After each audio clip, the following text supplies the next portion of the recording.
Vale, pues empezamos entonces. Buenas tardes y Hola, buenas bienvenidos. tardes.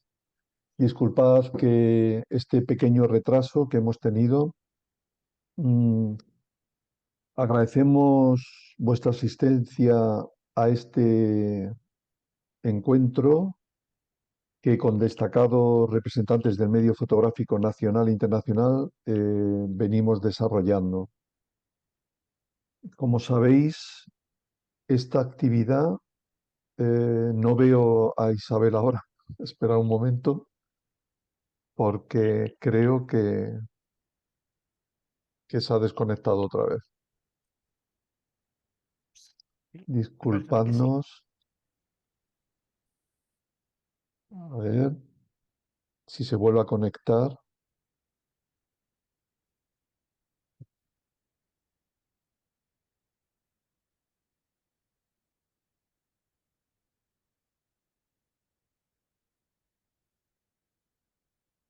Isabel Muñoz, ¿verdad? Sí. Sí, está ya ahí conectada. Hola, hola Isabel. Gracias, ¿eh?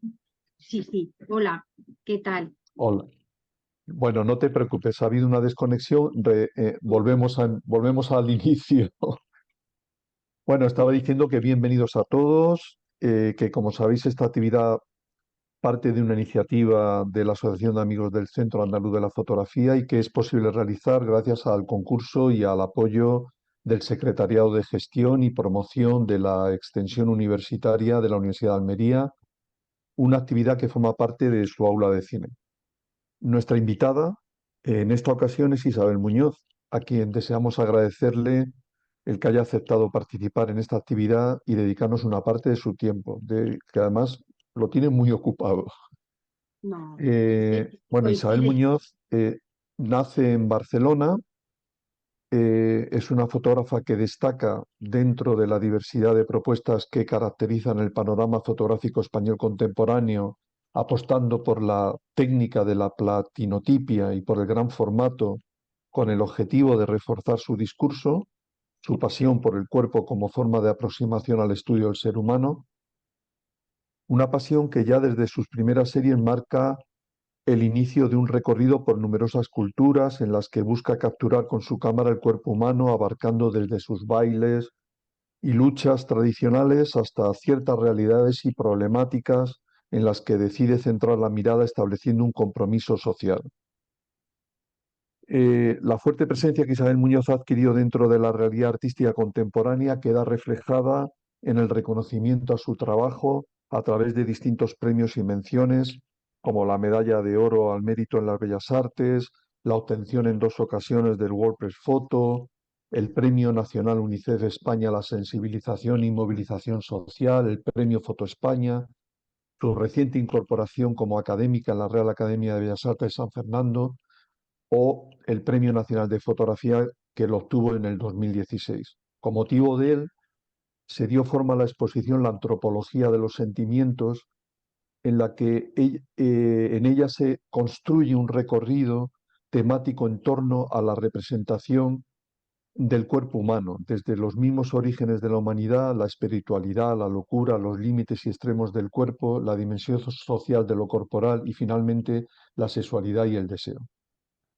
Su reconocimiento profesional está igualmente materializado por la presencia de su obra en distintas colecciones, tanto nacionales como internacionales, entre las que podemos señalar el Museo Nacional Centro de Arte Reina Sofía, Fotocolectania, la Fundación Canal, la Misión Europea de la Fotografía o el New Museum of Contemporary Art de Nueva York. Isabel ha presentado en el Centro Andaluz de la Fotografía su exposición Maras en el 2008, perdón, participado en la colectiva La Tierra Más Hermosa Cuba en el 2013, donde mostraba fotografías de sus series Danza Cubana y Ballet Nacional de Cuba, y también depositado un copiado de su exposición El Tren La Bestia en el 2014. Bienvenida, Isabel. La Hola, primera buenas pregunta tardes. sería, ¿cuándo y cómo te inicias en fotografía? ¿Qué fue lo que te llamó la atención de ella? Y si recuerdas cuáles fueron tus primeras influencias, las primeras fotografías que hiciste, las que te animaron a seguir fotografiando. Pues bueno, primero un millón de gracias y perdonar y sobre todo perdonar el ruido que hay, pero es que justo estamos colgando la exposición y se me han olvidado los cascos, o sea que perdonarme. Luego nada, deciros que bueno, que yo siempre he pensado que ¿se puede oír o no? Sí, ¿Se oye bien, de verdad? Mm. muy Bueno, bien. bueno, pues yo siempre he pensado de alguna manera que yo empecé haciendo fotos a los 13 años cuando tuve en mis manos mi primera cámara, ¿no? Pero hace no mucho me di cuenta que yo empecé mucho antes a hacer fotos sin cámara porque siempre me ha interesado el ser humano y desde muy pequeña procuraba pasar desapercibida para estudiar, ¿no? Pues eso, los sentimientos, miradas de amor, de pasión, lo que es el poder. O sea que yo creo que realmente empecé mucho antes, ¿no? Y también pensamos que vamos evolucionando, pero cuando analizas tu trabajo te das cuenta que tus obsesiones están siempre ahí, ¿no? Y que lo que yo he intentado desde el principio es hablar del ser humano, ¿no? De sus orígenes, de, de dónde venimos, dónde estamos y sobre todo, bueno, pues qué vamos a dejar a las generaciones que es el futuro, ¿no? En este caso mis nietos, ¿no? Pero el ser humano ha sido siempre mi motor como fotógrafa y como persona. Hagamos un recorrido selectivo, si te parece bien, por tu muy extensa trayectoria fotográfica y nos hemos basado en ello tal y como están expuestas en tu magnífica web. A finales de los años 80 realizas dos Sí, series, flamenco y tango. ¿Cómo se gestan y desarrollan estos proyectos? pues la verdad es que yo no puedo fotografiar nada que no ame, ¿no? Y empecé fotografiando algo que he amado siempre, que es la danza, ¿no? Y algo que he tenido como muy arraigado, ¿no? Que, bueno, pues es España, ¿no? Es que somos españoles, el flamenco siempre me ha fascinado. Y por otro lado, el tango como expresión corporal y también la literatura, ¿no? Que hay alrededor. Yo me acuerdo que de muy pequeña, en esos momentos maravillosos, pues me encantaba ver bailar a mis padres tango y entonces pues empecé fotografiando el flamenco y cuando estaba fotografiando el flamenco empecé a ver gestos que me llevaban al tango, ¿no? Y, y aunque he utilizado la danza y del cuerpo, eh, ha sido una forma de, los he utilizado para que me ayuden a contar algo, ¿no? Para que hablen del ser humano, ¿no? Y bueno, son caminos de alguna manera. En el caso del tango, bueno, pues del flamenco los he realizado en España, ¿no? Porque yo necesito ese espacio, ¿no? Muchas veces no sale, ¿no? Pero yo sí que creo en la magia de... Entonces, cuando tuve que, me planteé el hacer un trabajo sobre el tango, pues me fui a Buenos Aires, ¿no? Entonces lo empecé a trabajar pero tampoco me gusta dar por terminada una serie, o sea que son series que de repente ves un tango que te vuelves a enamorar de alguna manera y lo sigues trabajando, ¿no? Pero bueno, Eso es lo que te iba a preguntar. ¿Sueles mantener abiertos tus proyectos, todos, algunos, o prefieres darlos por concluido, algunos de ellos o todos? bueno, la verdad es que a mí no me gusta darlos por concluidos porque yo nunca sé. O sea, si, claro, depende también del tema, ¿no? Hay temas que, bueno, que a lo mejor por la distancia o porque, eh, por ejemplo, pues el tema del SIDA en Camboya, por ejemplo, ¿no? No es la misma situación a principios de los 90 que ahora, ¿no? Pero, por ejemplo, temas como el tango, que bueno, que es el baile del amor, de la sensualidad, pues yo no sé si de repente voy a ver y entonces me vuelve a apetecer hacerlo. Entonces no me gusta dar por terminados los temas, ¿no? Vale, estamos intentando mostrar fotografías, no sé si José Manuel puede hacerlo, que desde tu estudio nos habéis enviado de todas Sí, estas series. una pequeña muestra para que incluso si quieres hablar sobre ellas en un determinado momento, que Claro, puedas hacerlo. sí. Yo no, estas, por ejemplo, ya son de la serie, de las dos series que acabamos de hablar, de flamenco y de tango. Sí, y nada, quería deciros también que detrás de cada imagen siempre hay una historia, ¿no? Entonces, estas dos imágenes que estáis viendo, aparte, también hablan un poco de cómo eres como persona y como profesional. Yo me acuerdo que en aquella época, por ejemplo, esta, ¿no?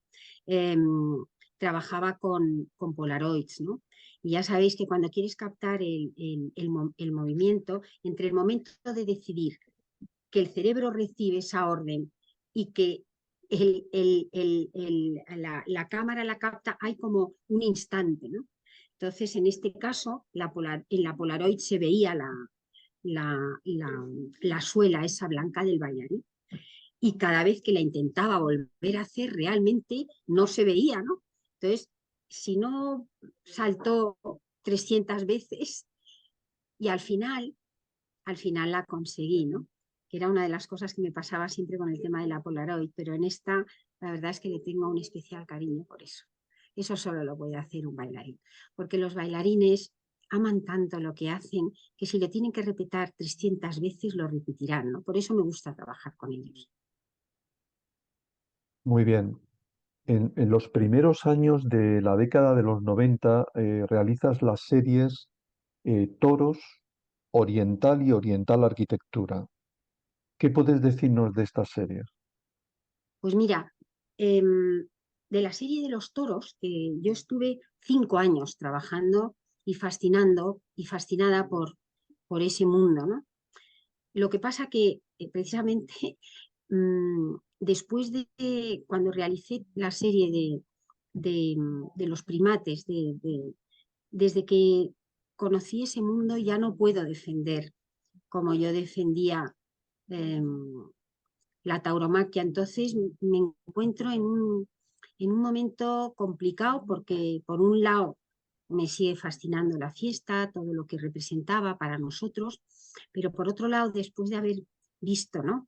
que los primates son capaces de amar, que los primates ya, ya no la puedo justificar. Y entonces es una serie que me encanta poderla compartir con vosotros, pero que es una serie que tengo guardada porque es un tema que yo todavía no he resuelto. O sea que yo creo que ninguna, eh, ni una imagen, ni yo creo que ni una cultura, ni nada puede preservar, puede existir a costa del sufrimiento de alguien. Y los animales sienten como nosotros, pero no nos lo pueden decir. Entonces, eh, me cuesta, me cuesta verlas, fíjate, de verdad.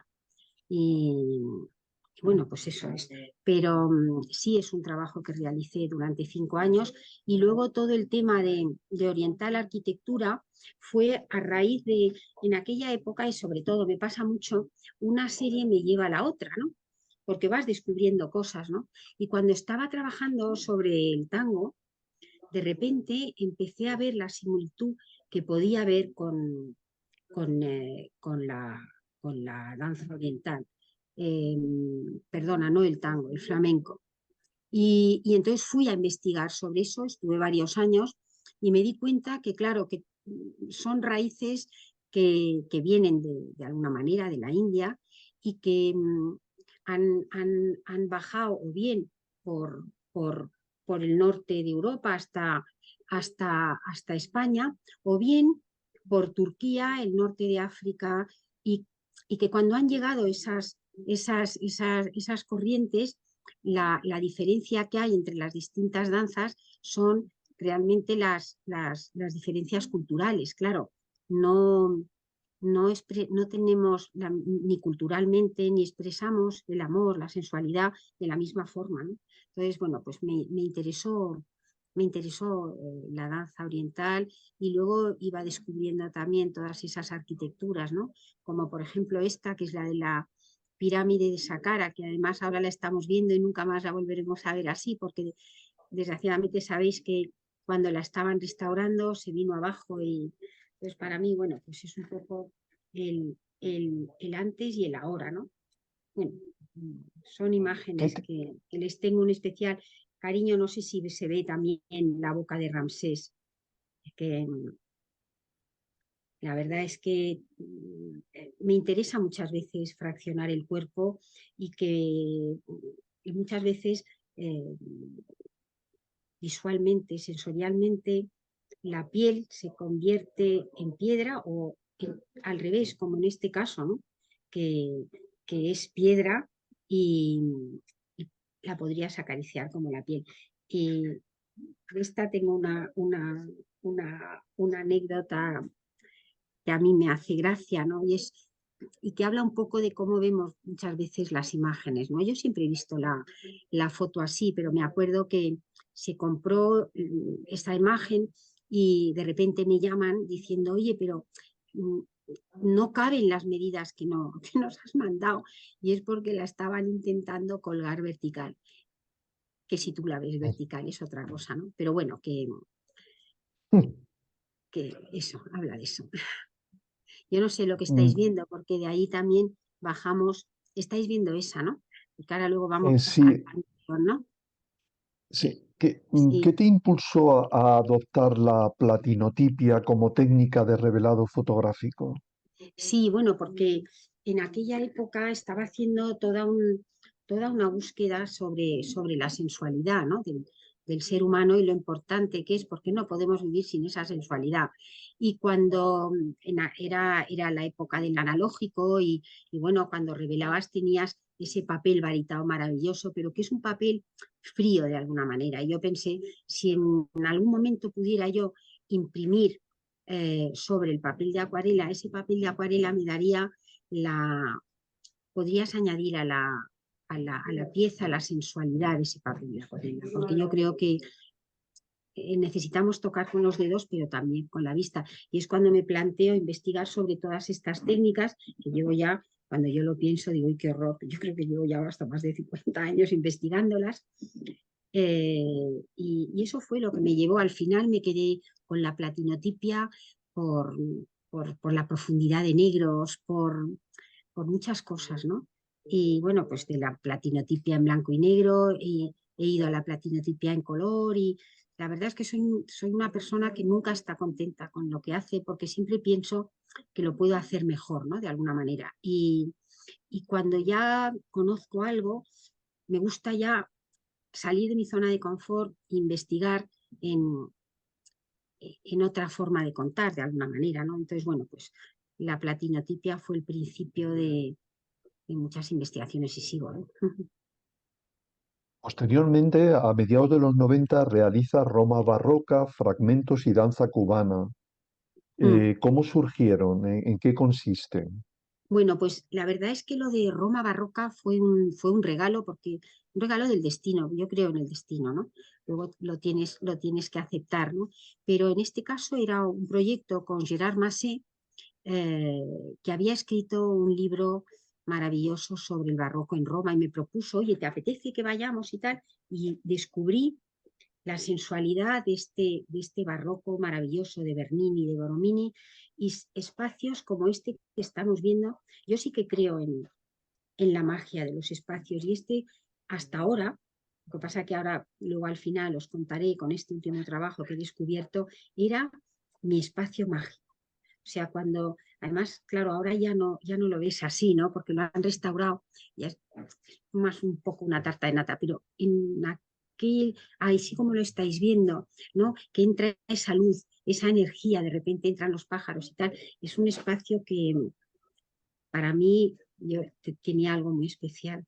Entonces, bueno, pues he trabajado mucho sobre esa imagen, y me interesó mucho toda la sensualidad y darte cuenta, por ejemplo, pues me acuerdo cuando paseaba por el puente de Sant'Angelo y veías la sensualidad de esos ángeles, ¿no? Que cómo te enseñaban sus piernas, o los éxtasis, en este caso de Ludovica Albertoni, que son de una sensualidad tremenda, y, y me interesa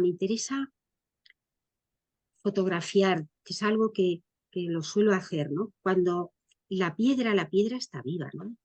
Y los animales, pues también, y me gusta fotografiarlos como yo fotografiaría pues a un bailarín, sí, sí, y el barroco es fascinante. Es que claro, cuando ves Una parte muy importante de tu obra se caracteriza por la búsqueda constante de la belleza y el lenguaje de los cuerpos, por lo que algunos te han llamado retratista del cuerpo. ¿Compartes esta definición o deseas matizarla? Bueno, yo creo que los fotógrafos somos contadores de historias y utilizamos, en este caso, utilizo el cuerpo. No, fíjate que a mí me parece bien, o sea, porque realmente yo creo que cuando cuentas una historia, la cuentas porque existe el otro, ¿no? Y es el otro el que tiene que captar. Muchas veces es lo que tú cuentas y otras veces es lo que el otro proyecta. Entonces, si hay personas que piensan eso, yo lo acepto, ¿sabes? Otra cosa es lo que tú pretendas contar, que como el otro no lo capte, mal asunto. Pero vamos, sí que me interesa utilizar el cuerpo y la danza en algunos temas, porque yo creo que, por un lado, el cuerpo es como un libro de lo que nosotros somos, ¿no? Y cuenta muchas cosas. A veces tenemos que tener tiempo para poderlo observar, ¿no? Porque normalmente nos movemos y muchas veces no te das cuenta cómo te mueves, pero si te fijas en eso. Y por otro lado, con la danza pasa lo mismo, ¿no? Con la danza he podido también hablar eso del ser humano, porque realmente lo que me interesa es el ser humano, ¿no? Y el cuerpo es una forma de hablar de ese ser humano, ¿no? No es solo el cuerpo por el cuerpo, ¿no? Me interesa el cuerpo en relación con el ser humano. Continúas poco después con las series Lucha Turca, Danza Khmer y Camboya Herida. ¿Qué nos puedes contar de estas series? Pues por un lado, la danza, la lucha turca, ¿no? En este caso era un tema que yo quería tratar, ¿no? Lo quería tratar, pero claro, era un tema que me ha pasado muchas veces, era un tema en aquella época muy, muy, muy cerrado a las mujeres, ¿no? De hecho, eran núcleos de hombres, ¿no? Y siempre quise hacer este trabajo y el destino otra vez con una exposición en Turquía me abrió la posibilidad de poder tener acceso a esta lucha y me di cuenta de muchas cosas, ¿no? Porque nosotros pensamos conocer una cultura y te das cuenta que luego cuando vas entrando sigues sin conocer nada, pero que tenemos a veces ideas equivocadas, ¿no? En este caso, lo que me interesó fue ver, porque yo pensaba que era una lucha y me di cuenta que era también una forma de hablar del pueblo turco, ¿no? Porque habla por un lado de la espiritualidad, habla también de la nobleza, porque no es una lucha donde gana el más fuerte, no, gana el más inteligente y es una lucha de nobleza, ¿no? Donde también hay connotaciones espirituales y donde, claro, hay una sensualidad tremenda, ¿no? Porque está ahí en ese cuerpo, ¿no? O sea que son muchas cosas las que vi yo y hay muchas anécdotas, pero no me quiero enrollar porque estoy en la época de las batallitas, pero Bueno, tú lo que quieras contar, no, por no, supuesto, hazlo. Eh, pero sí, digo, bueno, veo, perdona, sigue. no, perdona, Juan Carlos, tú. Mm, No, digo, que es con Camboya Herida mm, cuando tu fotografía se inicia, involucra y se convierte en testigo del dolor y de las tragedias humanas con la que expresarás una voluntad crítica y de denuncia. mm. Es algo que además le debo a Gervasio Sánchez, porque, bueno, primero esta imagen para mí es como un relicario, ¿no? Porque lo que me lleva a Camboya, que además a veces no sé por qué, yo quería hablar sobre la danza Khmer, pero claro, Camboya estaba dominada por Pol Pot y justo llego cuando Pol Pot había abandonado Phnom Penh y estaba a 3 kilómetros del templo principal cuando son 240. Me acuerdo que cuando iba a pedir el permiso, porque claro, no había ni embajada ni nada, tenías que ir a la embajada de Tailandia, y me acuerdo que allí me comentaron, oye, por cierto, cuando llegues hay 2 locos, un fotógrafo que hace mucho que no sabemos nada y un sacerdote que se llama Quique Figaredo. Si sabes algo, por favor, dinos, ¿no? Entonces, bueno, en esas búsquedas que estaba intentando buscar bailarinas y tal, llego a Siem Reap y me dicen, voy a un orfelinato, ¿no? Y me comentan, oye, pues fíjate, pues iba buscando bailarinas, y me dijeron, no, pues fíjate que hay un cura español, y dije, yo desde luego no he venido a Camboya, y un fotógrafo español, y dije, oye, ¿quién es? Y cuando me dijeron que era Gerba, pues la verdad es que me hizo mucha ilusión. Me acuerdo de esa noche que cenamos Quique Figaredo, Gerba y yo. Por un lado iba buscando prostitutas porque quería hacer, son muy púdicas las mujeres camboyanas, y quería hacer una serie de desnudos y tal, y me dijo Quique, no te preocupes que yo las conozco a todas y es mucho mejor que trabajen contigo que tengan que aguantar a esos pesados. Pero en ese momento Gerba acababa de operar a Socoen y me dijo, mañana voy a ir al hospital, ¿quieres venir conmigo? Y la verdad es que esa visita cambió mi forma de ver, ¿no? Porque hasta ahora, claro, yo había hablado de aquellas cosas que te emocionan, ¿no? Y bueno, pues, pero cuando tuve conocimiento de ese dolor ajeno, de esa dignidad, porque cuando entramos era un hospital que estaban operando sin anestesia porque no había. Y allí no había un chillido, se oía del dolor, ¿no? Y me acuerdo que cuando vio Socoen que le acababan de cortar la pierna la noche anterior, y ese niño miró a Gerba de una forma, pero tan especial, que dije, Dios mío, es que me sentí muy mal, y me sentí mal porque digo, estás mintiendo de alguna forma, porque no hay más peor mentira que una media verdad. Estás hablando del cielo cuando aquí está el infierno, ¿no? Y entonces me planteé, ¿de acuerdo? Y dije, bueno, voy a terminar primero el cielo porque no puedo hablar de las dos cosas, y luego empecé a... Y para mí la verdad es que esa visita al hospital con Gerba, siempre se lo digo, eh, me cambió mi forma de ver, mi forma de muchas cosas. Finalizando los 90, abordarás otros proyectos como Man, Drags, Burkina Faso, Alhambra, Contorsionistas, Shaolin, Masa. Son bastantes series. ¿Qué puedes decirnos de ellas o de algunas de ellas? Bueno, podemos hablar, a ver, es que te pensaba que lo iba a subir.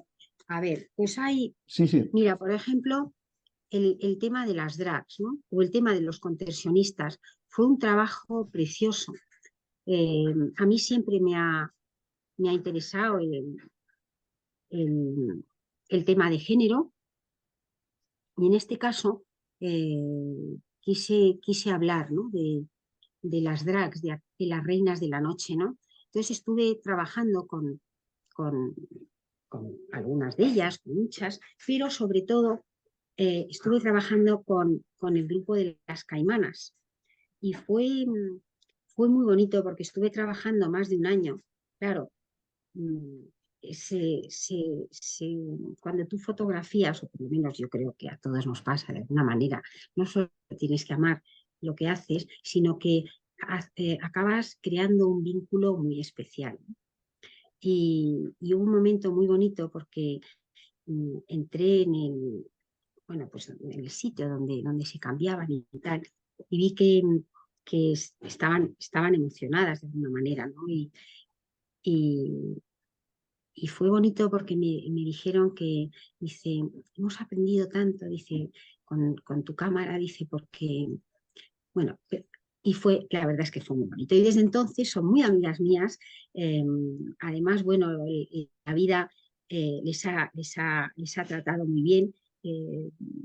Dicen que esas fotos le dieron suerte. Yo creo que la suerte la llevaban ellos, que son unos grandes trabajadores y son, bueno, pues se han convertido en eso, en unas personas estupendas, con un futuro sólido y contentas con lo que hacen. O sea que esa foto la verdad es que me trae muy buenos recuerdos. Y luego el tema de los contorsionistas, que claro, muchas veces cuando vamos al teatro o vamos al circo, por ejemplo, no nos damos cuenta de lo que hay detrás, ¿no? Y del sufrimiento que hay detrás. En este caso, eh, a mí me interesaba ir a China porque iba buscando después del tema de la lucha turca, el tema de Shaolin, ¿no? Era justo cuando eh, Mao, en el cambio político chino, ¿no?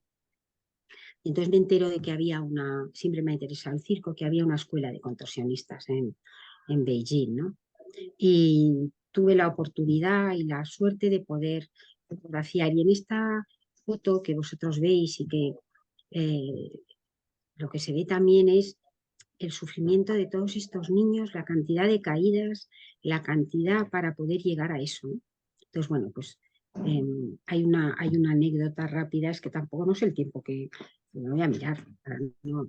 Y me acuerdo que en este caso había una persona en la embajada china. Claro, es que pensar que en aquel momento el único comercio que había era Chupa Chup. O sea que los únicos que habían entrado en China en aquella época era Chupa Chup, no había ni Coca-Cola, no había. Y claro, para llegar a los sitios era complicado. Pero en la embajada española nuestra había una española que estaba casada con un director de ópera chino. Y entonces fue ella la que me abrió la puerta. Y me acuerdo que íbamos a hacer un reportaje para una revista francesa que normalmente, bueno, pues culturalmente siempre tienen mucha mano y tal.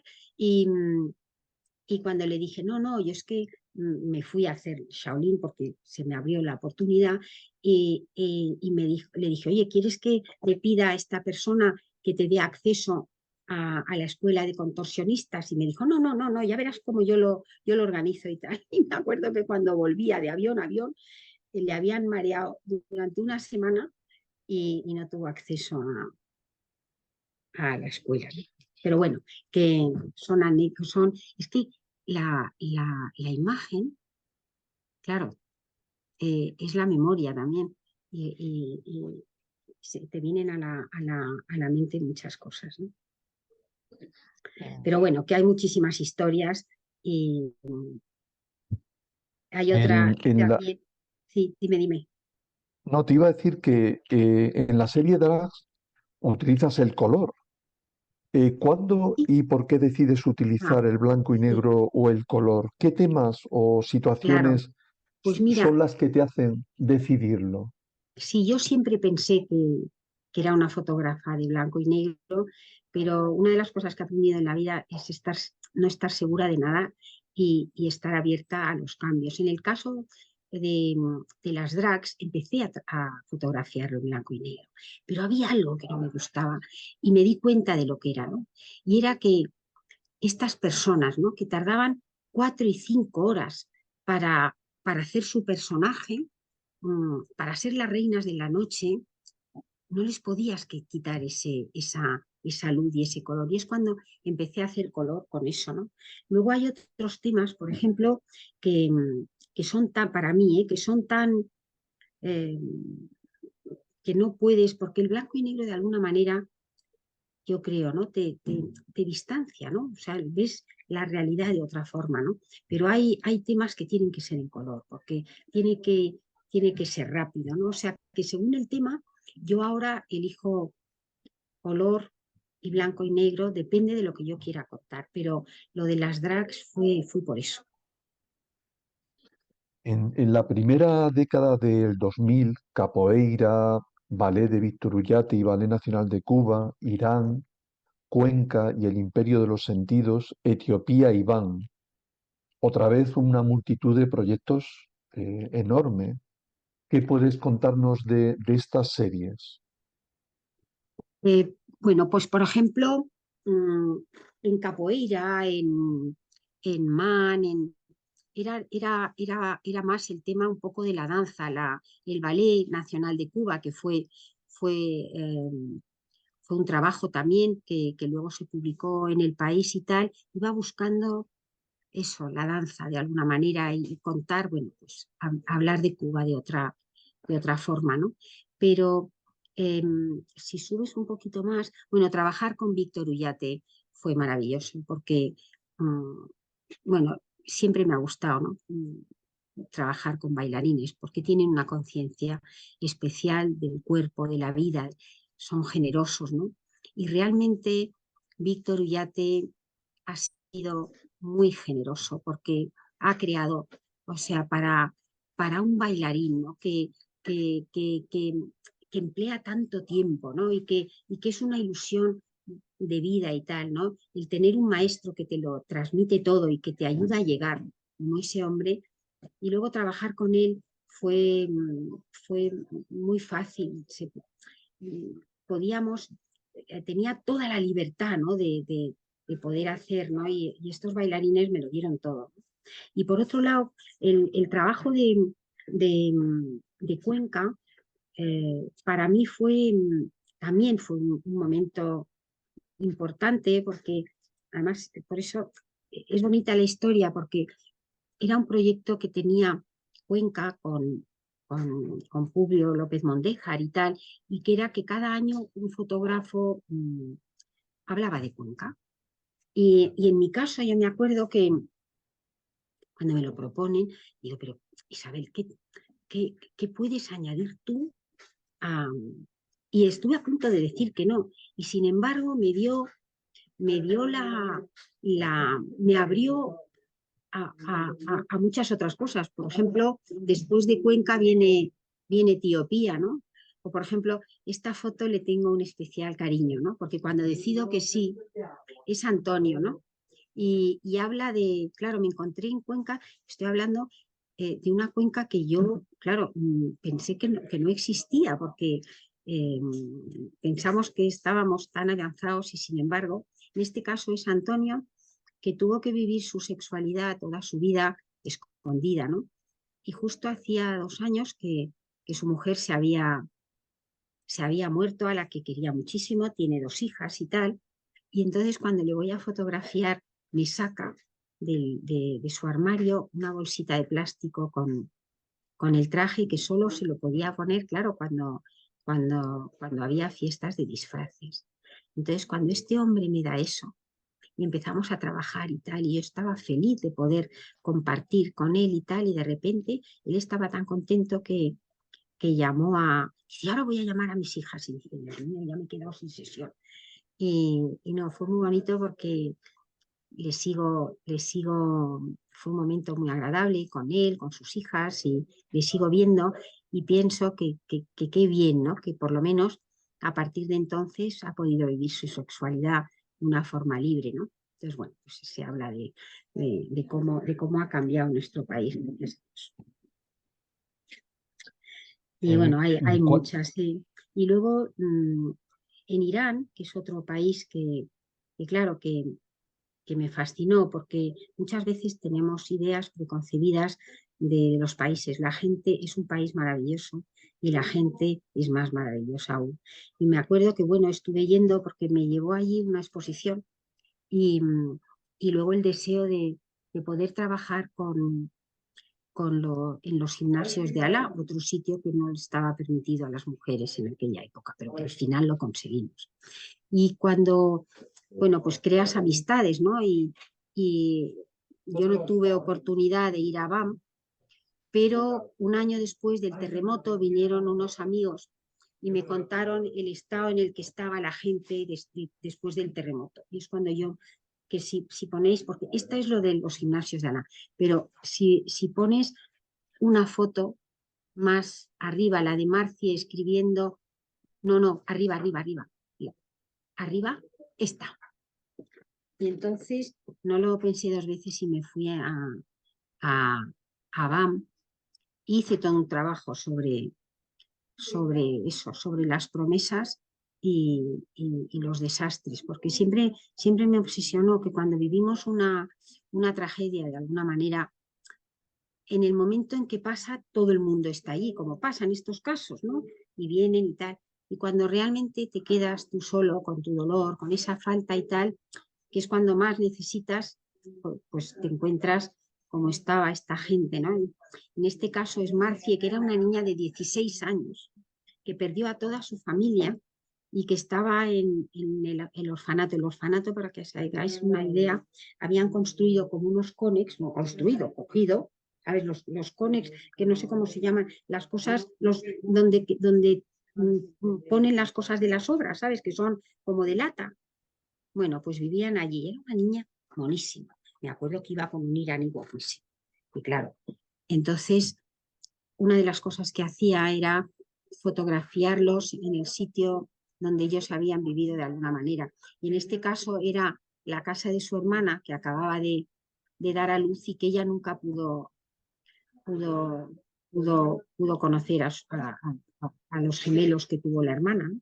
Entonces era la primera vez que iba y cuando veo que coge un trozo de pared y empezó a escribir, pues son muy poéticos, en la pared lo que le quería haber dicho a su hermana y que nunca pudo, ¿no? Luego lo que hice es que les dije que la necesitaba todos los días para que por lo menos pudiera disfrutar con mi amigo iraní, que estaba estupendo. Entonces, bueno, por lo menos esos días Marcie disfrutó. ¿Cuáles son los elementos esenciales, los imprescindibles que tienes en cuenta a la hora de llevar adelante tu trabajo? ¿Cómo lo planificas y te enfrentas a él? Por ejemplo, Claro, en el tema técnico, ¿qué cámaras y accesorios son claro, los más habituales e imprescindibles? claro. Es que fíjate que la preparación de un trabajo, aparte de ver cómo vas a primero, está la historia, ¿no? Luego, cómo la vas a contar, cómo vas a tener acceso a ella y y qué, bueno, y qué cámaras, por ejemplo, o cómo la vas a...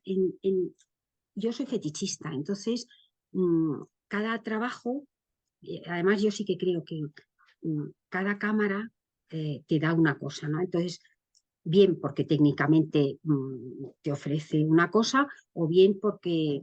Entonces, en cada trabajo pienso antes, bueno, me imagino que como todos, ¿no? Pues si lo quiero hacer en blanco y negro, si quiero hacer vídeo, que cada vez hago más, si quiero...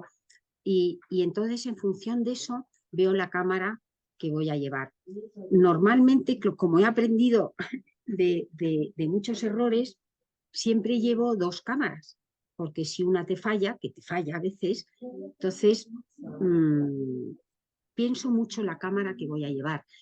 Una de las cosas que he aprendido es que yo necesito el espacio y a veces no lo encuentras porque hay demasiada información y cuando eso me pasó, que lo solucioné de una manera, ya ahora llevo un fondo de tela. Yo normalmente siempre trabajo con blanco, negro o gris, depende de lo que quiera contar. Entonces llevo ese fondo, llevo unos, bueno, pues lo que es para poder instalar, si yo no llego a encontrar esa pared, pues puedo poner el fondo y como tampoco puedo estar mucho tiempo por temas económicos en los sitios, también llevo la luz, porque aunque necesito que la iluminación sea lo más natural, si en algún momento pues tengo que estar 12 horas trabajando, pues yo me llevo mi equipo de luces, ¿no? O sea que sí que hay mucho, planeo mucho para equivocarme lo mínimo posible, ¿no? En la segunda mitad de esta década del 2000, las series Tráfico y Esclavitud, Maras, Homo River, Amor y Éxtasis, Mevlevi y El Tren, la Bestia serán ocupará la mayor parte de tu trabajo. ¿Qué puedes decirnos de ellas?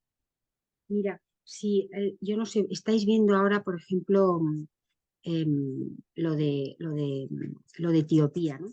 En este caso, iba buscando todas aquellas tribus, siempre me ha interesado en eso, los orígenes, ¿no? Iba buscando todas aquellas tribus que viven de espaldas al progreso, te estoy hablando del año 2000, ¿no? Y que utilizaban su cuerpo como un libro, ¿no? Intenté llegar al Amazonas, bueno, pues por la FUNAI y por una serie de cosas no pude, pero sí que me enteré que había unas tribus. Yo desde que empecé tenía el sueño, ¿no? de fotografiar los Nuba, ¿no? Pero de alguna manera estaba, claro, como, pues siempre en guerra, ¿no? Pero me hablaron que había como las fronteras en África se hicieron como se hicieron, cogieron los tirachinas, separaron etnias y los Nubas se separaron y en la frontera con Etiopía estaban los Surma, que es étnicamente, entonces dije, yo me voy para allá. Entonces, bueno, pues empecé a realizar este trabajo. Es un trabajo que duró 5 años y que cuando estaba terminando este trabajo leo un artículo en El País de Rafael Ruiz que habla por primera vez de las maras, ¿no? Y entonces yo, que no conocía ese fenómeno, me pregunté y dije, Dios mío, ¿qué estamos haciendo para que la juventud tenga que crear esa violencia y además contarla en su cuerpo, ¿no? Y es lo que me llevó a... En ese momento, pues pensé, pensé que era lo más pacífico, era El Salvador, pero justo llegué en un momento complicado, ¿no?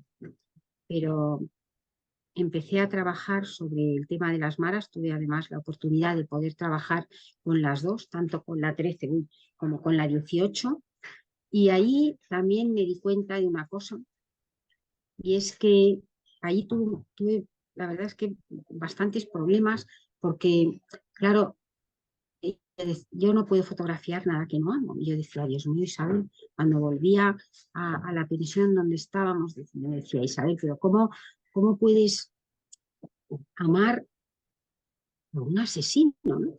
Entonces me di cuenta que no hay que juzgar, que ese trabajo lo que iba a ser era un testimonio de lo que estaba pasando.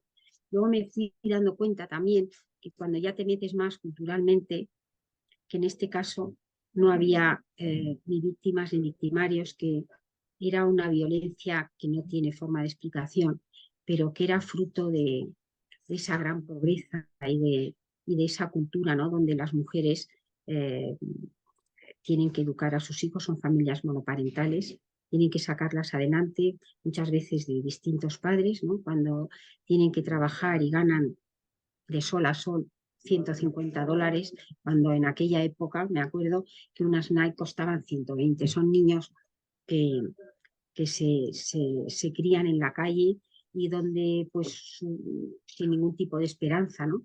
Y donde, bueno, donde ven salida pues precisamente en lo que llaman su familia, que es esas tribus, ¿no? Yo me lo cuestioné y dije, es que a lo mejor, Isabel, si tú hubieras nacido ahí también hubieras sido marera. Entonces, bueno, allí aprendí muchas cosas, ¿no? Y de hecho, de este trabajo, cuando estaba en la pensión, llegó un coyote, ¿no? Y entonces me enteré de muchas cosas de la frontera olvidada, y coincidiendo con una exposición en México, leí el primer artículo de un periodista que había tenido acceso a esa realidad. En ese momento no se conocía lo que estaba pasando en la frontera sur de México con Guatemala, y es cuando me planteé hacer el trabajo. Pero otra de las cosas que me he dado cuenta es que para hacer según qué trabajos también debes de saber cómo te tienes que mover, ¿no? Y claro, yo nunca había estado en situaciones como las que se vivían en el tren de la muerte, ¿no? Y en medio de lo que pasa, porque desgraciadamente sigue pasando, ¿no? Donde están allí todas las mafias y la corrupción y venta de órganos y todo eso. Y entonces me lo planteé, se lo propuse a dos periodistas, que además eran dos periodistas de El Salvador, que precisamente estaban investigando sobre el tema de la mafia, y es cuando empecé a hacer ese trabajo, y que es el que tenéis vosotros allí y si subís, hay aquí una foto que a mí a veces, más abajo, porque estas son, bueno, hay en todas las fotos tienen su historia, ¿no? En ese caso eran los dos niños, uno tenía 12 años, bueno, pero ahora me voy a centrar en esta, que es Ronald, porque los fotógrafos, en mi caso además, muchas veces nos preguntamos si lo que hacemos sirve para algo, ¿no? Y a mí he tenido la suerte, como me imagino que le habrá pasado a muchos compañeros, de darte cuenta que si este es un paso, Ronald, en aquella época no se sabía lo que pasaba en esa frontera. Las familias perdían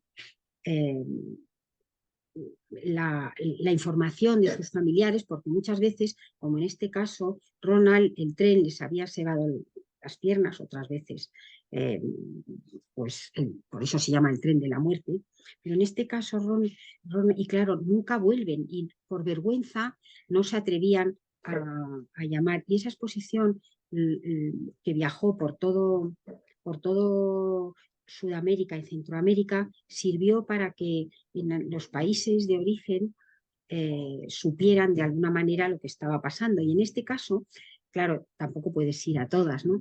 Pero fue el comisario, y era en Honduras, y la persona que estaba barriendo, de repente ve esta foto y dice, pero si este es Donald y tal. Y entonces avisó a la familia de Donald, hicieron una colecta, y Donald volvió a su país. Lo que pasa es que estuvo un par de meses nada más, porque se dio cuenta que ya su vida estaba en el camino. Él iba de un albergue a otro preparando a los inmigrantes, porque claro, coger un tren en marcha tienes que aprender, ¿no? Y eso, a veces cuando veo esa imagen, digo, bueno, ¿ves? A lo mejor no has conseguido pues eso, que esa corrupción, que esas mafias, que esos zetas desaparezcan, pero sí que las familias de esta gente pueden saber un poco más, y pueden también, los que van a empezar a hacer el camino, a conocer lo que va a ser ese calvario, ¿no? Entonces, bueno. ¿Has sentido miedo en el desempeño de tu trabajo? Y si lo has tenido, ¿qué te ha enseñado? Sí, he pasado mucho miedo, y eso que yo no busco el peligro, ¿eh? O sea, que no soy ni soy reportera ni nada, ¿no? Pero claro, para contar una historia tienes que estar cerca, ¿no? Y sí que me ha enseñado que en mi caso, por lo menos, que el miedo existe, pero que tienes que procurar no demostrarlo, y desde luego, en mi caso, que el miedo no te impida hacer una foto. Eso no quiere decir que te pongas en peligro tampoco, ¿no? Pero sí que he pasado miedo. Sí, muchas veces. Lo que sí que procuro, pues yo tengo un hijo, es que, porque a mí el otro me importa mucho, yo lo que procuro es, cuando voy a algún sitio de estos, cuanto menos sepa mi hijo, mejor. Entonces procuro que sepa poco, para que no lo pase mal. Pero sí que se pasa. Imagínate La, mi- sí, todos aquellos compañeros que están en las guerras, sí. la mitad de la siguiente década del 2000 llevarás a cabo series como Papúa Nueva Guinea y Árboles, Mitologías, eh, Hijras, Primates y Mujeres, Congo.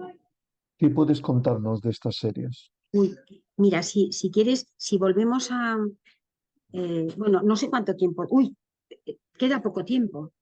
Pues Bueno, pero espera, vamos a ver. De todas estas series, hay una que es esta Mevlevis, y además hablan de una zona bueno, que ahora también es conflictiva de alguna manera, es la serie de Mevlevi, de Amor y Éxtasis, también retrata un poco que nunca acepto un no y puedo estar los años que haga falta hasta conseguirlo. En este caso fue en Siria y conseguí poder hacer estas series. Hay otra que es la del Corazón Rojo, donde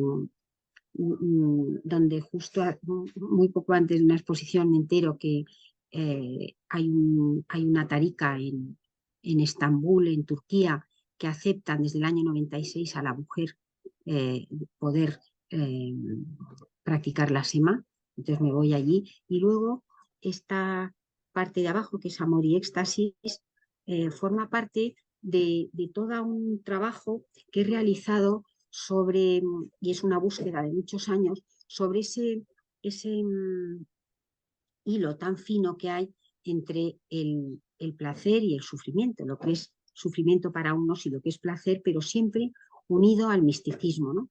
Entonces, es el pueblo kurdo realizado en Irán y en Erbil, son una tarica también de los sufís, y que de repente me vi transportada al siglo de oro español, a nuestros místicos, y es cuando, bueno, es largo, pero bueno, es cuando empiezo a una serie de trabajos que empiezan allí y que he podido ir realizando a lo largo de estos años, descubriendo que de la misma forma que el ser humano no tiene fronteras a la hora de amar, también se repiten aquellas prácticas que tienen relación también con el amor, porque el misticismo es una forma de amor.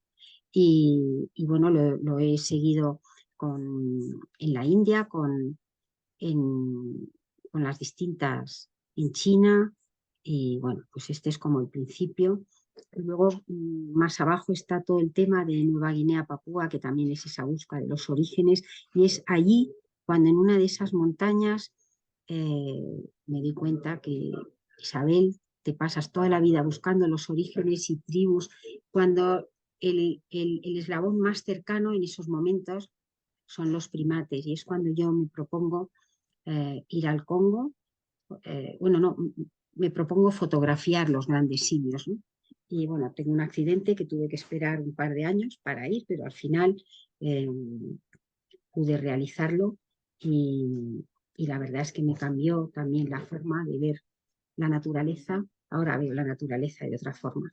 Y en este caso, la que viene después es de la serie Árboles, porque a través de la serie Árboles fue un encargo de televisión, pero empecé a trabajar porque lo primero que el ser humano adora, que me lo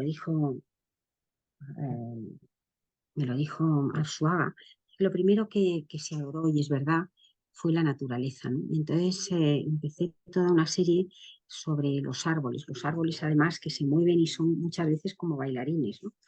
Y luego hay una búsqueda también con el tema del género, que son las ichras, que vienen más abajo, es la foto que viene, que es Madhuri, que es en la India, que son aquellos hombres que ofrecen su masculinidad a la diosa Bujaramata.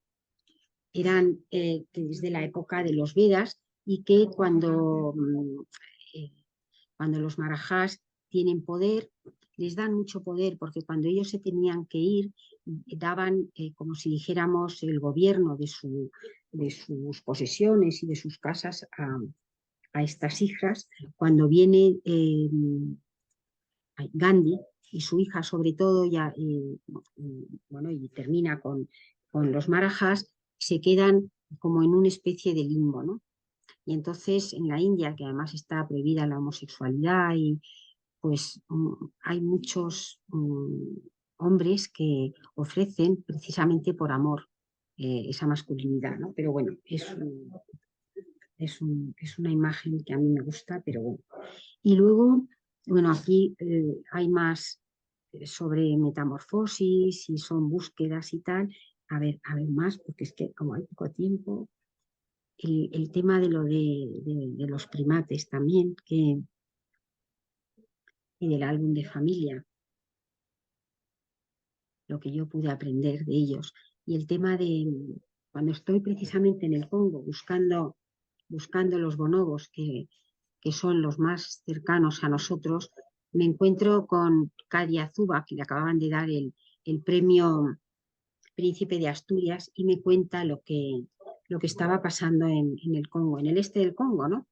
Y claro, me quedé y le dije, bueno, Cádiz, si alguna vez necesitas que alguien cuente, pues me llamas. Y efectivamente me llamó porque necesitaba hacer una exposición para que la comunidad internacional se hiciera cargo de ese genocidio, ¿no? Y entonces, bueno, pues esto es fruto de este trabajo. Cada una de estas heroínas tiene su nombre. Era Ana Zabulonga, que tienen unas historias tremendas y de las que aprendes la fortaleza y el poder del ser humano para poder seguir riendo y elegir vivir cuando yo, desde luego, hubiera preferido morir, ¿no? Son mujeres que han vivido las violaciones más espantosas, con mezclas de canibalismo tremendo, que son rechazadas por sus propias tribus, rechazadas si alguna vez vive el marido, y que después de 3 o 4 años de operaciones y de luchas por el doctor Mukwege en el hospital Panzi, se encuentran, bueno, pues solas, y la forma que tienen de subsistir dignamente es con microcréditos que las permiten. Es una zona donde no hay tiendas y las tiendas son ellos mismos, se cuelgan aquellas cosas que quieren vender. En este caso, Zabulonga vendía cebollas, y eso es lo que le permitía a Ana Yusi, por ejemplo, que había sido maestra, tiene el fufú, y cuando termina de trabajar se dedica a enseñar al resto de las mujeres. Y ahí hay también un díptico de un fenómeno que estaba pasando. Veréis que la niña tiene la cara para que no se la reconozca, y es que había unas zonas en el Congo donde desaparecían, claro, siempre familias monoparentales y desfavorecidas, que además duermen normalmente juntos, desaparecían las niñas, los bebés o niños hasta 4 o 5 años, ¿no? Y luego volvían a aparecer esa misma madrugada. Desaparecían cuando dormían, como a las 5 o las 6, bueno, pues, con signos de unas violaciones tremendas, y esa es otra de las historias bonitas. A mí me gustan las historias bonitas, y pensar que me vuelvo a lo mismo, ¿no? Que lo que hacemos sirve para algo, ¿no? Me acuerdo que esto se expone en Kinshasa en enero, y 6 meses después volvemos con Televisión Española para hacer el documental de Angalía Musungu de Yolanda García Villalonga. Y entonces, cuando volvemos 6 meses después, ya nos comentan que gracias a Dios ya había, no se sabe por qué, habían dejado de existir estos casos, y que 100 y pico niños todos los años podían ir tranquilamente a la escuela, ¿no? O sea que en medio de todo eso, pues... Has declarado que te interesa recapacitar sobre nuestro paso por la Tierra, de dónde venimos, dónde estamos y hacia dónde nos dirigimos.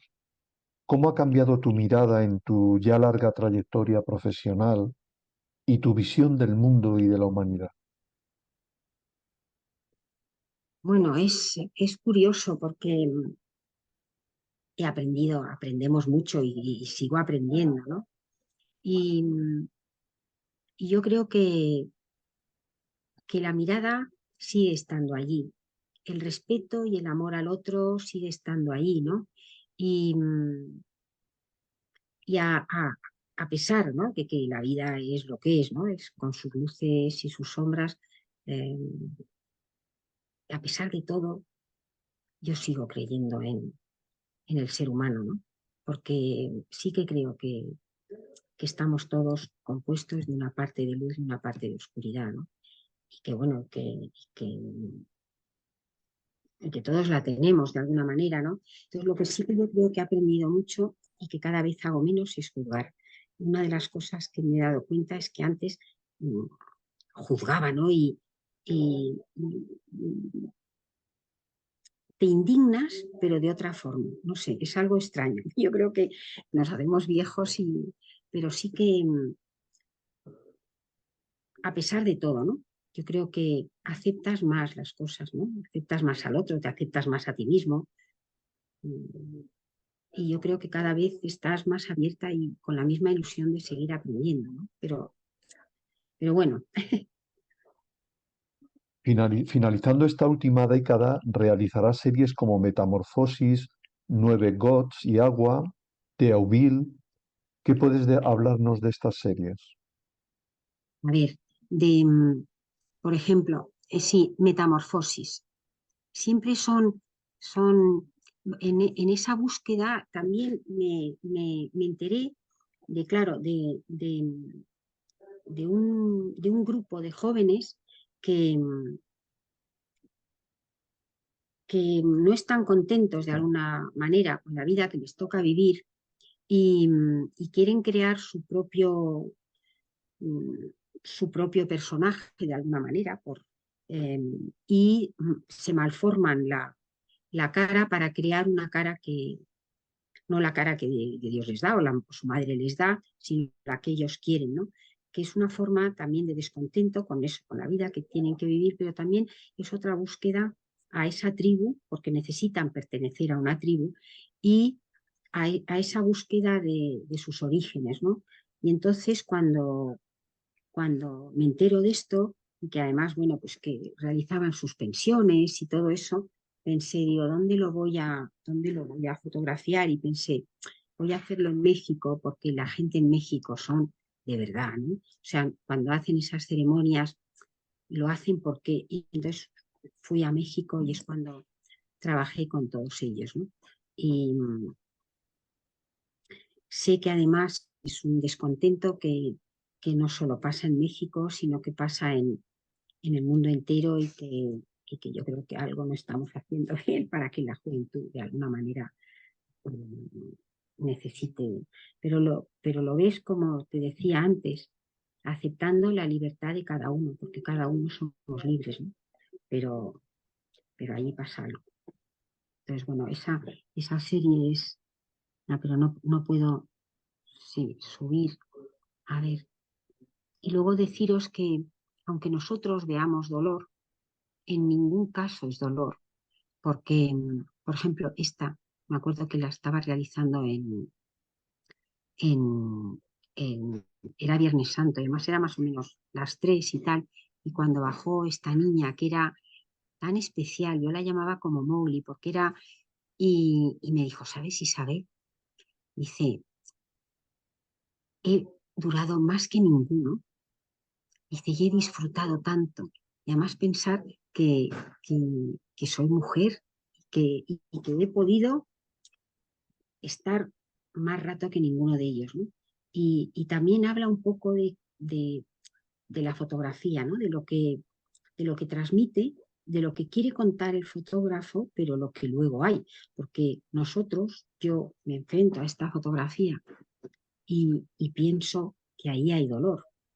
Si yo no hubiera estado allí y hubiera visto que no hay dolor, y ellos me explicaron cómo funciona, ¿no? Que parece ser que cuando pasas un umbral, eh, entonces, bueno, pues ahí hay un debate también interesante.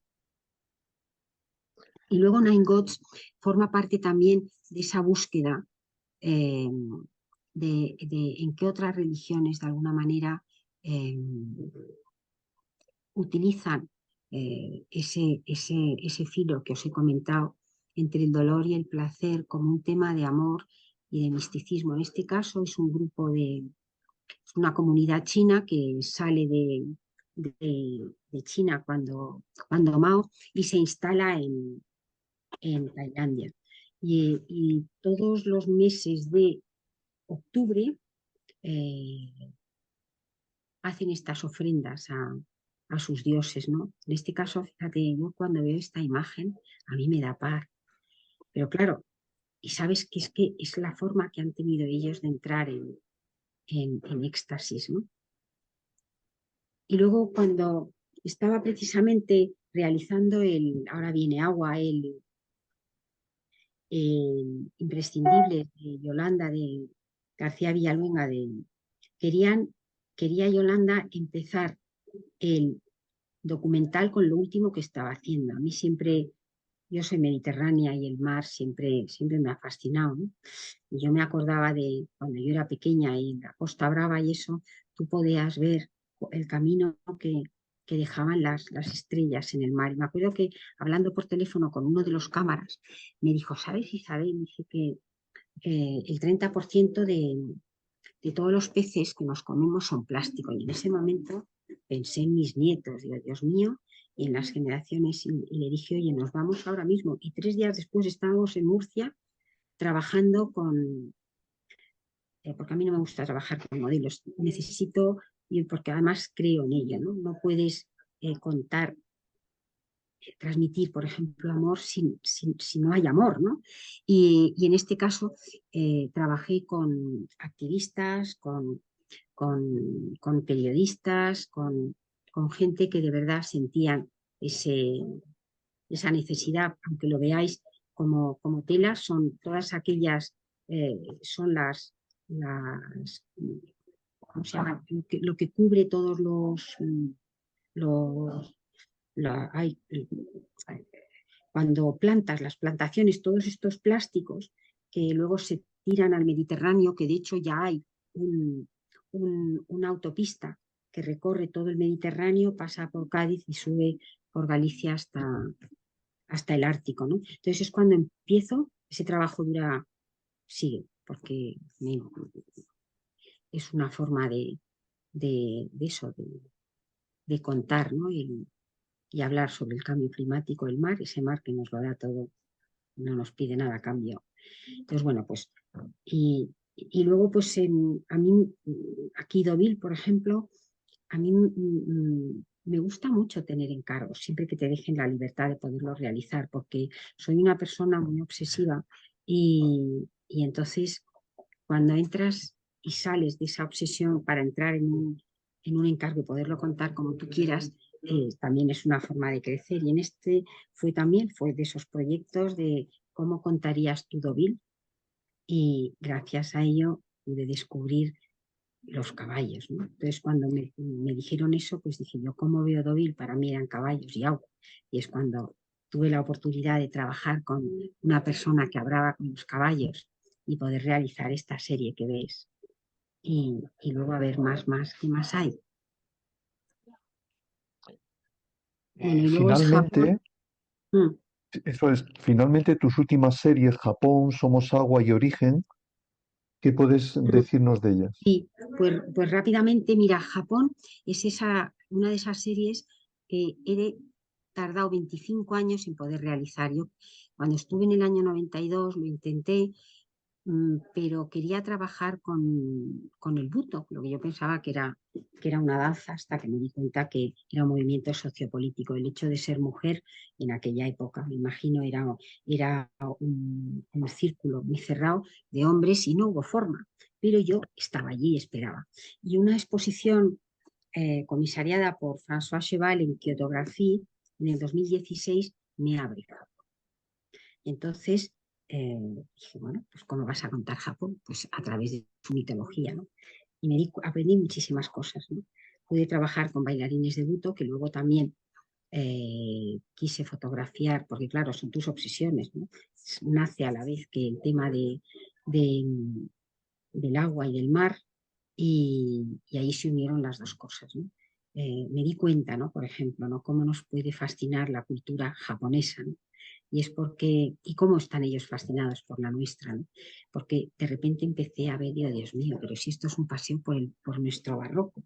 Me di cuenta que ellos son tan apasionados como nosotros, aman de la misma forma, lo único que culturalmente mmm, no lo pueden expresar como nosotros, ¿no? Con esa libertad, que eso es un privilegio también, ¿no?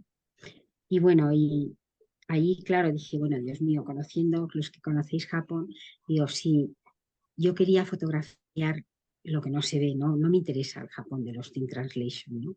Y, y me di cuenta, digo, Isabel, si pides la oscuridad, no vas a poder hacer nada. Total, que dije, voy a hacer primero la luz y luego haré la oscuridad. Y eso hice. Una de las cosas que quería hacer, por ejemplo, es trabajar con la yakuza también, que también lo conseguí, que fue como otro milagro del destino. Y luego también me interesaba hablar sobre el shibari, que es una técnica que nace en la época del shogunato y que con el conocimiento del cuerpo, de los puntos que dan dolor y los puntos que dan placer, llegaron hasta con esa tortura, porque si te pasas, entras en éxtasis hasta la muerte, ¿no? Cuando el shogunato y los samuráis desaparecen, la técnica desaparece.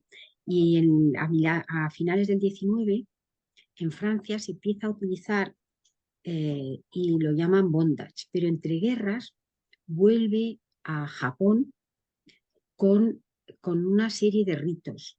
Y todavía hay, claro, existe el bondage también, pero en el shibari existen todavía aquellos maestros y maestras que llegan a dar placer, o sea que lo que vosotros estáis viendo es placer y que lo que es curioso es que son las mujeres mujeres educadas, con carrera y tal, las que pagan para tener ese placer.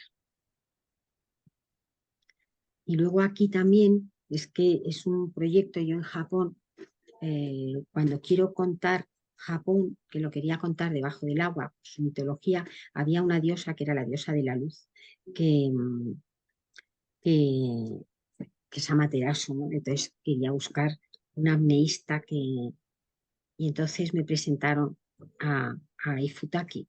Y entonces la verdad es que fue amor a primera vista porque cuando conocí a Ifutaki, que tiene 2 récords Guinness de apnea y es embajadora del medio ambiente de Japón, lo que me interesó de ella no era que durara más o menos debajo del agua, era el interés que tenía precisamente por eso, por el mar y sobre todo tenemos un lenguaje muy parecido, compartimos ese lenguaje y cuando ella toca el agua, no sé qué pasa, pero los peces eh, se creen que es uno más y es fascinante poder. Y ese es uno de los sueños, porque yo necesito tener sueños y proyectos que a veces se pueden realizar, como este, que conseguimos que un ser maravilloso creyera en nosotros y pudiéramos ir a Hokkaido para hablar del calentamiento global. Y allí también tuve miedo, pero no solo de estar debajo, sino de no dar la talla, porque claro, no siendo buceadora, que es mi caso, y que buceas para hacer fotos, ni fotógrafa submarina, el meterte a 6 grados bajo cero tiene su aquel. Y con la edad que tengo, dije, Dios mío, Isabel, si después de montar todo eso llegas allí y no eres capaz, más solo teníamos 3 días. Pero bueno, querer es poder y al final lo conseguimos. Y, y luego también en Somosagua sigue el proyecto del agua, vas buscando nuevas formas de contarlo, siempre está ahí presente, ¿no? Y justo es después de la pandemia que no podíamos viajar, pero de alguna manera tuvimos acceso al Oceanográfico de Valencia. Tenemos un oceanográfico, uno de los mejores del mundo. Muchas veces tenemos cosas que no nos damos ni cuenta. Y pude trabajar con ella y con los buzos del Oceanographic, que fue muy interesante. Y siguió el tema, ¿no? Teníamos un encargo de CONAI, que era fotografiar y hacer una serie de tortugas. Pero de repente llegamos al sitio y cuando bajo vi estas 2 mantas y subí rápidamente y le dije, ay, olvídate de las tortugas, porque vamos a trabajar con estas mantas, que son fascinantes. Esta es, no hay muchas, ¿no? Pero bueno, el ver cómo puedes bailar, ¿no? Y Y luego también tenía otro sueño que era, he estado trabajando con los españoles, con caballos y tal, y era conseguir trabajar con caballos debajo del agua. Y después de muchos, ¿cómo se llama? Cuando no lo consigues, después de no conseguirlo muchas veces, al final en Menorca lo conseguimos. Y luego está el último trabajo que he realizado, que también ha sido como un privilegio, porque tuve la oportunidad, yo en esa búsqueda quería trabajar en Chauvet, buscando los orígenes de las primeras veces hasta ahora, ¿no? Que el ser humano necesita primero de esa parte espiritual, de lo que tú no ves, y luego la primera vez que el ser humano necesitaba dejar algo a través del arte para la posteridad, ¿no? Entonces quería haber entrado en una cueva y cuando estaba realizando esto me hablaron de esta nueva civilización, de lo que en ese momento llamaban el primer templo de la humanidad, que está en Turquía, en Mesopotamia, y entonces otra vez las coincidencias cambian. En este caso era el mismo embajador que me ayudó, os lo digo porque si alguna vez es un hombre muy culto y que nos apoya desde, bueno, Gerba a todos, ¿no? En este caso de realizar el trabajo del Congo, gracias a él. Y cuando lo trasladan ahí a Turquía, me proponen hacer con el Museo Pera una exposición de todos los trabajos que tenía. Yo desde el año 92 enamorada de Turquía y trabajando allí, pero dije, no, esta es mi oportunidad de que me autoricen para poder ir a lo que, porque en ese momento solo estaba Göbekli Tepe. Y bueno, para hacer la historia corta, me apoyaron y llevo 3 años pudiendo trabajar en lo que es Göbekli Tepe, que bueno, es una civilización que ha venido a revolucionar todas las ideas que habían sobre los orígenes de la civilización. Son 9600 antes de Cristo, ahora llaman antes de la era común, y duró como unos 3000 años y no se sabe por qué luego la cubrieron. Entonces, es impresionante lo que se está descubriendo. Esto es algo que se ha descubierto en el mes de octubre y lo avanzados que estaban. Tenían conocimientos, construían, sabían, empezaron ya a construir para los terremotos, tenían conocimientos, bueno, pues del cuerpo humano, y sobre todo lo que es muy interesante es porque hasta ahora siempre se pensó que cuando el Homo sapiens deja de ser cazador-recolector es cuando empieza a construir. Y aquí, el primer templo, que es el de Göbekli Tepe, eso se construye antes de que hubiera asentamientos. Allí no ha habido un asentamiento hasta 300 o 400 años después. O sea que son unos hallazgos fascinantes. Y luego lo que es muy interesante es ver cómo puedes descubrir de alguna manera y cómo cambia lo que ves y la lectura de los sitios si lo ves de día o si, en este caso yo quería trabajar de noche porque me imaginé que cuando se usaban estos espacios los debían de utilizar de noche y entonces lo que hice fue fabricarme unas antorchas porque claro, no puedes llevar una antorcha y intentar estar lo más cerca de ellos para luego poderlo transmitir. Y bueno, en lo que estoy ahora y estoy compartiendo con vosotros, que es lo que ahora se va a exponer en Blanca Berlín, una parte, porque luego la exposición grande será a primeros de octubre en el Museo Antropológico. Eso es antropológico, sí, en Madrid, o sea, Pues que bueno, en eso estamos. Oye, perdonad que me he pasado, ¿eh? no, estamos terminando. Permíteme que te haga unas últimas Lo que preguntas. quieras, lo que quieras. Eh,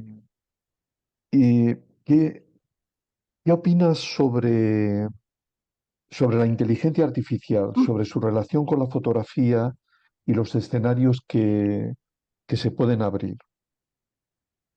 La verdad es que fíjate que soy una persona además que necesita investigar y estoy investigando y bueno, he hecho hasta piezas con IGGs y todo lo que quieras. Lo que pasa que en la inteligencia artificial, como en todo, tiene sus luces y sus sombras, ¿no? Entonces me da mucho miedo la inteligencia artificial, pero fíjate, no me da miedo para nosotros como fotógrafos, o no, me da miedo para las civilizaciones, bueno, para las generaciones que vienen. Me preocupa la manipulación, me preocupa el que llegará un momento que de la misma forma cada vez la gente lea menos, eh, imagine menos, porque yo creo que nosotros hemos evolucionado desde el Homo sapiens a cientos de miles de años a lo que somos ahora, precisamente porque esa creatividad, ese contacto con lo que no vemos para hacer cosas posibles nos ha hecho crear cantidad de cosas, ¿no? Entonces, me da miedo, pero me fascina, ¿eh? De hecho, me he apuntado a unas cosas que hay ahora que van a ver en la WIMP en verano y eso, porque, pero no me da miedo, fíjate, pues si utilizan tu imagen o si utilizan la otra, el tema no, me da miedo eso, me da miedo todo lo que no vemos. Has tenido relación con el Centro Andaluz de la Fotografía, ya lo hemos dicho al inicio, en la presentación. Mm. ¿Cómo calificarías tu experiencia con el CAF y qué opinión tienes de él? Bueno, yo es que no puedo más que decir cosas buenas, porque eh, es que no, os lo digo de verdad. Por eso, cuando hubo la oportunidad del tema de lo del tren de la bestia, lo tuve muy claro. Digo, eso me gustaría que fuera, y fue cuando, bueno, hablé con vosotros y se aceptó. O sea que yo creo que me da hasta apuro, pero no puedo más que daros la enhorabuena porque lleváis muchos años, y poniendo la fotografía, luchando por ella, luchando por nosotros y por comunicar, que yo creo que es lo que hacemos los fotógrafos, ¿no? ¿Y qué expectativas tienes ante la creación de un Centro Nacional de Fotografía? Bueno, yo creo que ha sido el sueño de todos, ¿no? De alguna manera, ¿no? Y lo apoyo porque es una necesidad. Eh, Lo que pasa que, bueno, que es a lo mejor algo a largo plazo, porque para mí un centro o varios centros, me da igual lo que se decida, no es solo un contenedor, es que son muchas cosas, ¿no? Entonces, yo creo que habría que hacer un centro o varios centros muy bien dotados para posicionar la fotografía española donde debería de estar, porque es que yo creo que somos de los pocos países que no tenemos un centro digno de fotografía, y además somos un país muy visual, con gente magnífica, ya no solo, bueno, los que estamos ya de pasada, sino la gente joven, ¿no? Lo que pasa es que, claro, que es una inversión muy importante, donde yo creo que tenemos que apostar. A mí me daría miedo de luchar por un centro nacional de fotografía que fuera un contenedor, no señor. Isabel, ¿estarías a favor de la creación de una Escuela Nacional de Fotografía como existe en Francia? Bueno, ¿O crees más acertado la creación de grados de fotografía en las universidades? ¿por qué no podemos tener las dos cosas? Perfecto. ¿Sabes? Hay que luchar por eso. Además te lo dice un autodidacta, ¿no? De alguna manera, ¿no? Tú sabes, yo soñaría lo he dicho, siempre que vienen digo, por favor, aprender todo lo que podáis para luego, ¿sabes? No, las dos cosas. ¿Hay algún proyecto que desearías realizar y que aún no has podido hacer, bien por falta de tiempo o de recursos? Sí, claro que sí. Estamos, por ejemplo, hay cantidad tenemos proyectos, pero claro, financiarlos, pues desde las ballenas en el Ártico, desde la defensa de cantidad de especies en peligro de extinción, ¿no? Y luego otros que por falta pero que, por ejemplo, el de Chauvet, yo quería, y de hecho, eh, si no hubiera sido por la pandemia, hubiera podido hacerlo, ¿no? Y de hecho he podido entrar con Juan Luis Arzuaga, pero bueno, ahora ha cambiado el conservador y no quiere que entre nadie, pero yo ya espero a ver si lo cambian pronto y puedo entrar, ¿no? O sea que sí que hay proyectos que yo además necesito soñar, ¿no? Pero bueno, que yo sé que algún día llegaré. Espero, por ejemplo, poder llegar al Ártico y meterme debajo, no, que no tarde mucho tampoco, porque como tarde mucho, imagínate tú, debajo de los icebergs, pero bueno, sí, hay muchas cosas que no se consiguen, pero hay que seguir ahí luchando para intentarlo. ¿Y hay algún aspecto de la fotografía, de aquello que rodea a la fotografía, que no te guste? ¿Qué cambiarías de ella si pudieras? Uy, qué pregunta, porque yo no soy nada negativa, pero hay muchas cosas de la vida que me gustaría cambiar y que bueno, que a veces, yo muchas veces lo digo, me gustaría tener una varita mágica, pero es que tampoco la tenemos, ¿no? Pero claro que sí, que hay muchas cosas que nos gustaría cambiar a todos. Y por último, en relación con aquellas personas que hoy desean iniciarse en fotografía, ¿qué te gustaría decirles en un tiempo tan influido por lo tecnológico? ¿Qué crees que deberían de tener en cuenta? La verdad es que yo nunca porque soy bastante desastrosa, nunca me atrevo a dar consejos, ¿no? Pero sí que, sí que les diría que aunque es difícil el camino que eliges, siempre ha sido difícil, ¿no? Pero yo creo que ahora es muy difícil, pero es algo para la fotografía y para todo, ¿no? Que es muy importante en la vida amar lo que haces y, y, y seguir, o sea, que aunque sea difícil el camino, que sigan para adelante y que sigan haciendo lo que ellos creen que deben de hacer, que se olviden de las modas, que efectivamente todo es digital, pero bueno, también antes todo era analógico y que tengan la ilusión de salir de su zona de confort y intentar buscar otras formas de contar y que utilicen lo que sea, la parte digital y lo que sea, siempre respetando al otro. Yo creo que eso es lo que me gustaría decirles. Y si ahora no pueden, por lo que sea, ¿no? Pues la fotografía, mm, que hagan otras cosas, pero que no dejen la fotografía, porque es una pasión muy fuerte y los amores pueden pasar, pero la fotografía y la pasión por la fotografía no te abandona, por lo menos a mí no. Vale. ¿Alguno de las personas que estáis asistiendo queréis formularle alguna pregunta a Isabel antes de terminar? Bueno, pues llegamos al Bueno, final. gracias a todos, ¿eh? Llegamos al final de este encuentro contigo, con Isabel, a la que volvemos a agradecer su presencia, sus palabras, el tiempo que ha compartido con nosotros. Este diálogo nos ha permitido conocerte mucho mejor y acercarnos de manera más precisa a tu obra y a tu trayectoria. Asimismo, agradecerles a todos los participantes su asistencia, tanto a los que la habéis hecho inscribiéndose en la actividad como a los que estáis siguiendo este encuentro con Isabel a través de YouTube. A todos os emplazamos a un nuevo encuentro con otro destacado miembro de la comunidad fotográfica, concretamente con otra mujer, con otra fotógrafa, con Laura León, previsto para el 15 de febrero. Muchísimas gracias, Isabel. Gracias, ha sido un placer tenerte y con nosotros, que nos hayas dedicado tu tiempo y Gracias a gracias a vosotros, todos. de verdad. Gracias, ¿eh? Muy bien. A ti. Adiós a todos. Adiós.